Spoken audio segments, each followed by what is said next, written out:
Excelente, pastor, excelente. Essa ideia do reino no período dos reis, a gente precisa entender, quem está nos assistindo, quem está nos ouvindo, que quando Moisés escreveu a lei ela servia não só no sentido espiritual, mas ela também servia como a constituição do país que Deus queria. Para falar a verdade, Deus queria uma teocracia. Lá com Samuel, o povo rejeitou, quis um rei, foi Saul, e a partir de Saul veio Davi, Salomão, e a revista começa a partir da história de Salomão, quando o reino se divide e começa ali, você que está nos assistindo e talvez nunca ouviu falar no período dos reis, começa ali, daria uma bela série do Netflix, né? Traição, matança, É. dinheiro, guerra, intriga, e iria longe se a gente O fosse falar título tudo que seria acontece ali naquele Brasília 3 período. mil anos atrás. Oi? Desculpa interromper. O título seria Brasília 3000 AC. Tô brincando. Seria um bom título. Então, se você fosse ver, era o povo que Deus tinha escolhido, Deus tinha dado a lei para eles, Deus tinha dado a Constituição. E eles, então, sempre dava aquela brechinha na Constituição, né? Então, esse negócio aí não é uma coisa nova, não, de achar brechinha em Constituição. E esses problemas que aconteceram no período dos reis, a voz que se levantava, na maioria das vezes ali, como o pastor Clayton mencionou, e eu vou pegar esse gancho, a voz profética. Eram profetas que se levantavam para denunciar esses erros, esses pecados dos reis. Se tivesse algum sacerdote em pecado, ele era denunciado também.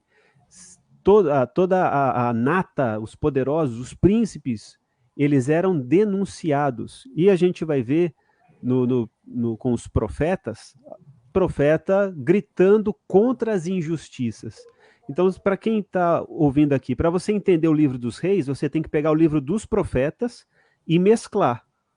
Ver qual período que você está ali histórico, pegar o profeta que era naquele momento e juntar para ver Deus denunciando esses pecados, né?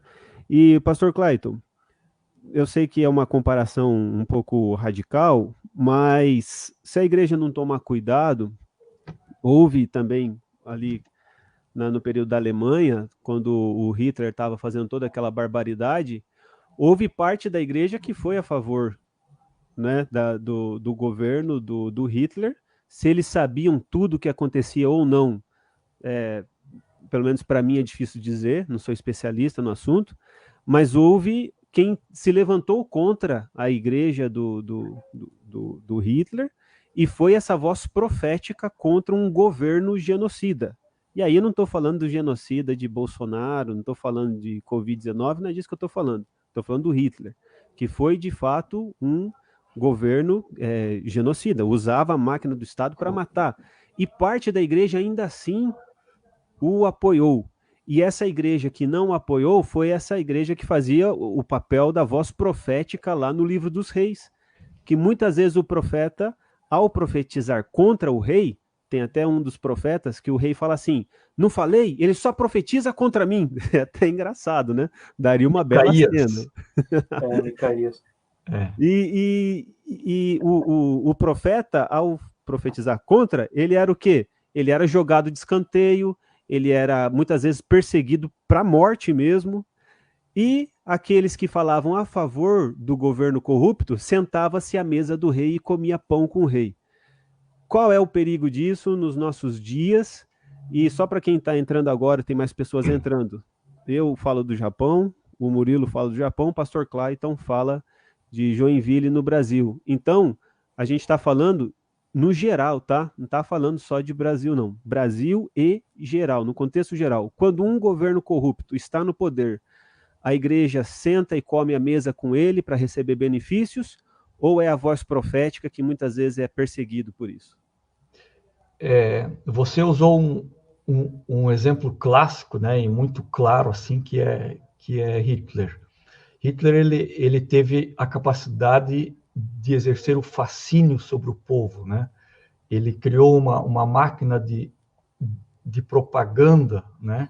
Especialmente baseada em fake news, né?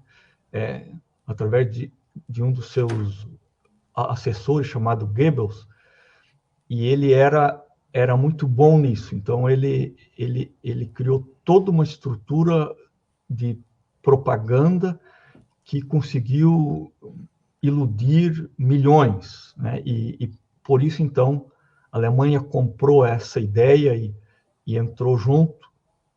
E, claro, a igreja entrou junto, tanto porque foi iludida pela propaganda do Goebbels, como também por conivência, né? Talvez muitos líderes até perceberam alguns erros, mas a conivência com o poder falou mais alto, e aí eles acabaram apoiando Hitler.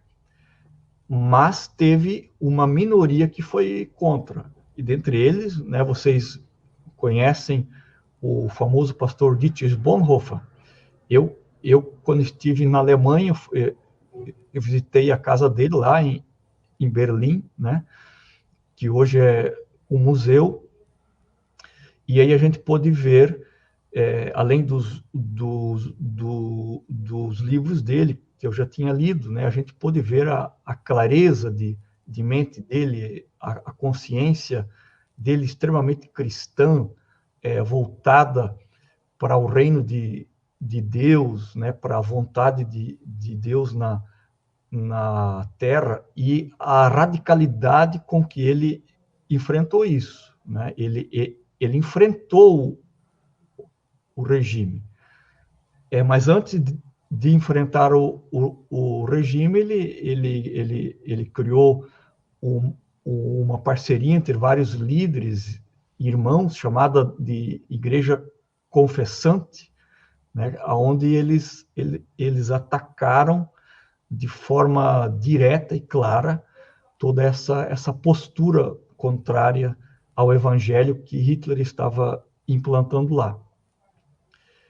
E ele foi tão radical, né, que ele ajudou a organizar um dos 32, 33, agora não lembro, atentados contra a vida do Hitler. Claro, todos foram fracassados, né? E aí ele foi descoberto, julgado, enforcado. E durante esse tempo ele escreveu muitas cartas que aqui no Brasil foram organizadas, aliás, que foram organizadas na Alemanha, mas traduzidas aqui no Brasil pela editora Sinodal, cujo título é Resistência e Submissão, né? Que é um livro muito bom e que nos traz uma clareza muito grande também sobre o que acontece hoje em vários países do mundo. Vocês, antes de eu entrar, citaram a situação da China e Mianmar, né? Que são dois países absolutistas hoje, e como isso causa um prejuízo grande, e como a igreja exerce um papel importante, né, contra estes absolutismos que não têm a ver nada com aquilo que o reino de Deus prega. Pastor, pegando carona